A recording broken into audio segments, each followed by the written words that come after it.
Hey everybody, Brian Von VA here, back at it again, checking in to make sure everybody out there is having a good time, staying happy, healthy, hydrated, and most of all, safe. That being said, let's jump right into a brand new story concept for this channel.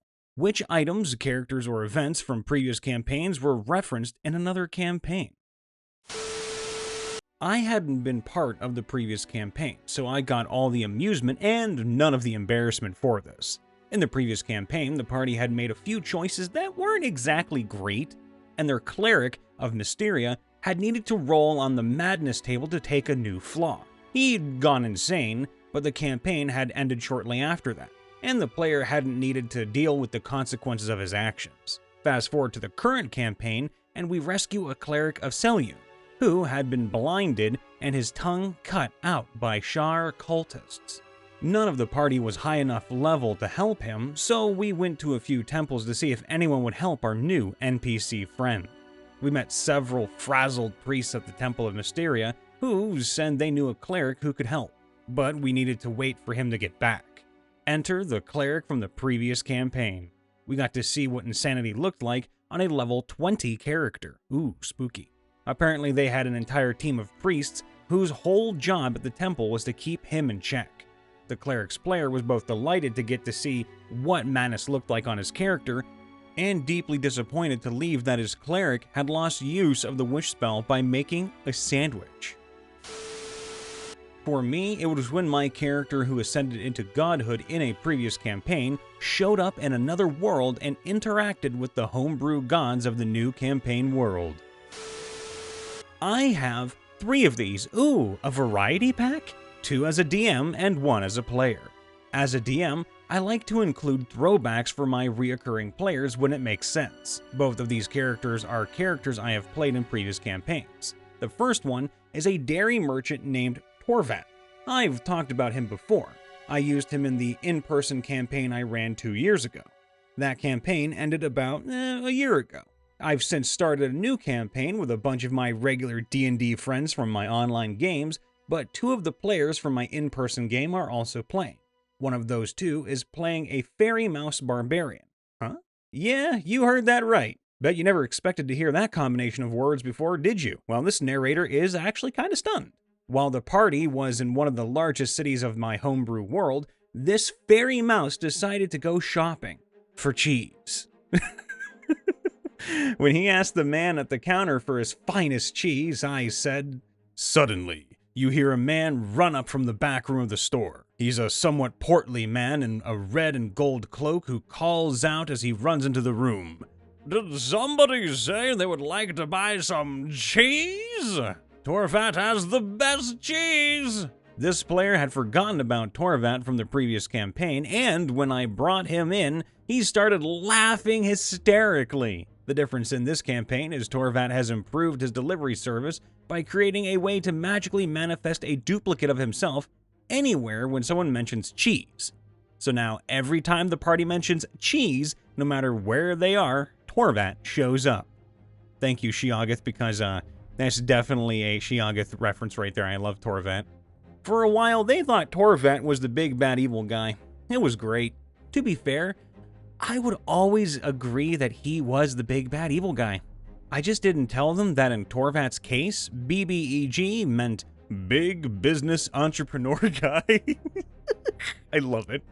The other instance of this as a DM from this current campaign, and by far my favorite one, was after the party took a mission to scout out a town that had been overrun by werewolves, and try to see if they could get an estimate of how many werewolves there were and such.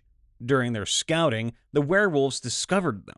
They were able to just barely keep the werewolves at bay, escaping after 2 of them attacked their camp.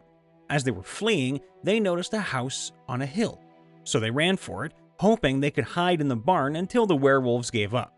But when they reached the house, they noticed that everything within about 500 feet of the house was vibrant and lush and healthier than the surrounding land. They approached the house to find that it was the home of Torsina, my old life domain cleric who, in this world, was a priestess of the goddess of life, Xeris. 3 people in the party had been players in the campaign I played Torsina in previously. So when she was revealed, they were all excited to see her again. My favorite as a player was when our characters in my oldest son's campaign went into previous campaigns we all had played in. Most of our group had been together for almost 5 years and finished off various quests we hadn't finished in those campaigns, or just popped in to do 1 or 2 small things and then move on. It was fun to get a chance to interact with previous characters we'd played. In all the games I play in or run, it's not a character that gets repeated, but a mask. The mask has been through several games and has been upgraded each time to the point it is partially sentient. I have since based a god OC on this mask. He's basically a reality jumper and can come and go into any universe that can be thought up of. His mask can appear in any game as well, and while it does not give the user any bonuses outside of the game, in-game the character can hear helpful whispers that will guide them in life. This guidance mainly comes through focusing the mind on creative outreaches. Outside of the game, every mask wearer gets added to a painting where they get to interact with every other user in a large warehouse. The best reoccurring item first appeared in our modified Lost Mines campaign. The tiefling wizard in our party was from a noble family in Neverwinter, and the party happened to stay in her family's house for a bit while we were passing through. There were 2 neutral evil party members, my Githratzi artificer and a Tabaxi rogue. Sorry if I said the first one wrong. They were looking around for easy stuff to take when they came across it. It was the most beautiful thing they had ever seen. A solid gold grand piano. The rogue used his magic Karatur monocle to evaluate the piece. 30,000 gold pieces. The 2 walked out to accept a job from an NPC that one of the other PCs didn't want to see because of past trauma, and thought of ways they could steal the piano. It was originally just a joke from roleplay, but the joke continued throughout the game and in our group for a little while. This joke eventually led to confirmation of a future one-shot where we play characters hired by them and we steal the piano during a noble party. With that, the tradition of stealing the solid gold piano was born. The faction the rogue formed is a big part of my pirate campaign, and its lead members are the rogue, my artificer, and the wizard. There's also Greg, an orc NPC the rogue sent to Bard College. Greg now acts as mayor of the government on the island the faction is on. The pirate characters met Greg and saw the golden piano in his office. Needless to say, they want to steal it. It's assumed either the wizard doesn't know that her associates stole the piano, or she doesn't care. Every time it is stolen, the engraved name on the piano is crossed out and a new name is engraved. By the time it gets to our Vinca campaign, which takes place thousands of years in the future, the DM said there will be a comically long list of names engraved on it with slashes through them. I do a yearly Christmas one-shot based on classic Christmas stories.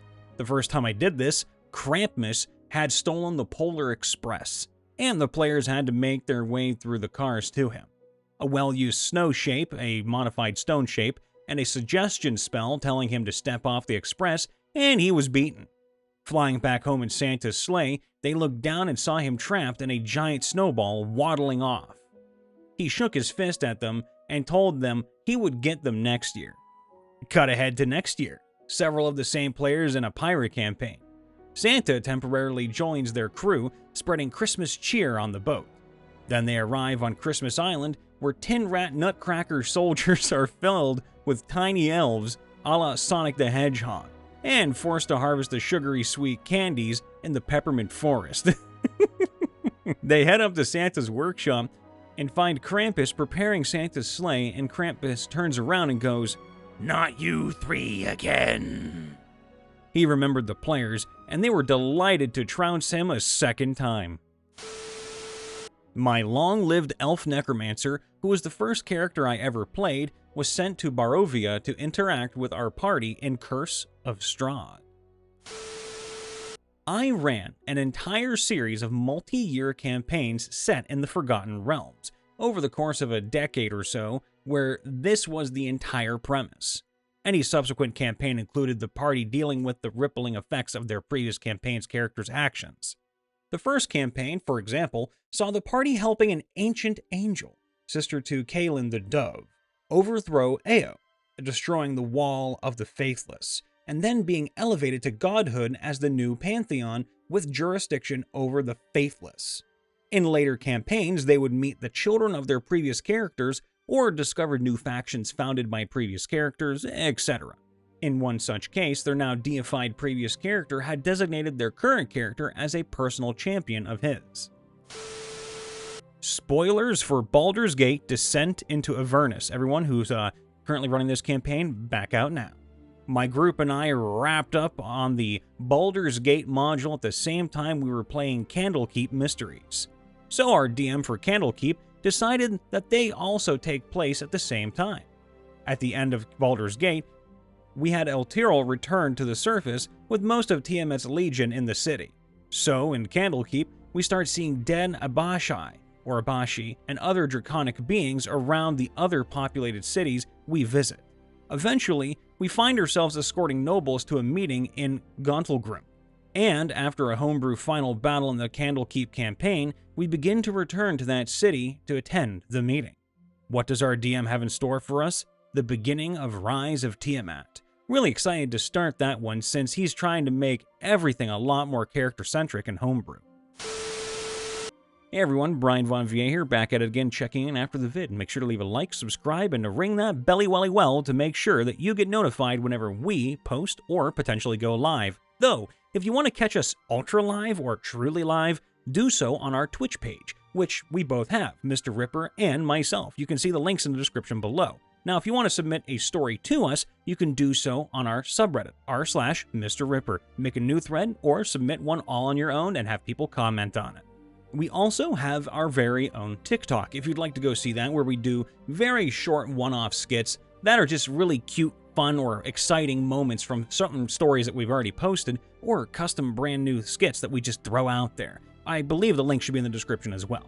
As always, I try to end things on a positive, and today is a little bit different. I would like to actually introduce my little bit of a story. It's not going to be too long, so don't worry. It's just a story about an item that would appear in every single campaign that I ever ran for any type of game. It could have been D&D, Pathfinder, anything. And I was a DM during all of this. This item was actually a set of boxes. Each box would teleport in and out of dimensions within a 5-second window, and it was based on random dice rolls on a percentile die.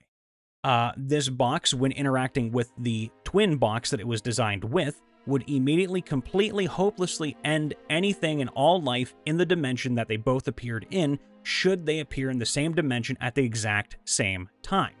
You could capture them through technical or magical means. However, you would have to spend a very long time studying it to truly understand what was going on, and you'd have to pray to whatever god you believed in or demon lord that the other box would not just suddenly appear in that dimension while you were holding it firm.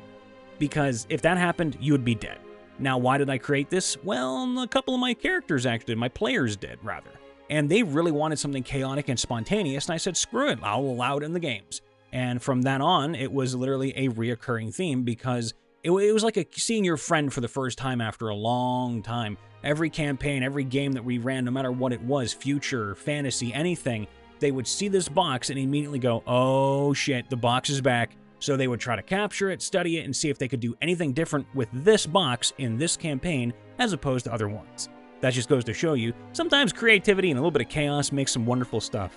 All the love, everybody. Be safe out there, and I will see you next time. Bye for now.